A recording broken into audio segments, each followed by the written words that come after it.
Sous les pieds des habitants du Genevois s'étend une nappe souterraine de 30 km². Son eau est utilisée avec celle du lac Léman pour approvisionner plus de 700 000 habitants de la région franco-genevoise. Depuis 40 ans, la gestion de cette alimentation est transfrontalière. Dans les années 60-70, on a eu vraiment une diminution assez importante du niveau de la nappe parce qu'il y a eu surexploitation de la nappe.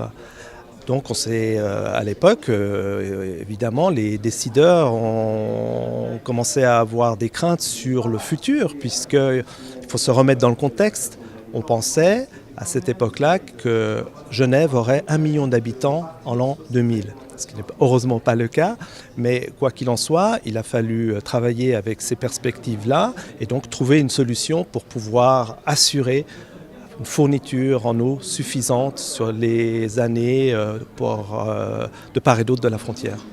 Un accord est donc trouvé en 1978 entre l'État de Genève et la préfecture de Haute-Savoie pour une gestion rationnelle et commune de la ressource. Et c'est une première mondiale. La Suisse et la France font alors figure de pionniers en matière de gouvernance d'une ressource située à cheval sur une frontière. Aujourd'hui, une dizaine de puits suisses et 4 Français exploitent les eaux de la nappe alors que de nouveaux enjeux apparaissent.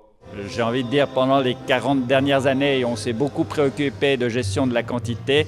Maintenant, on gère des questions de qualité qui sont des questions plus complexes parce que les interactions sont évidemment beaucoup plus grandes. On pense en fait à la problématique des micropolluants, la problématique de la qualité des sols parce que l'eau coule, s'infiltre dans les sols et donc la qualité des sols en surface est évidemment assez essentielle.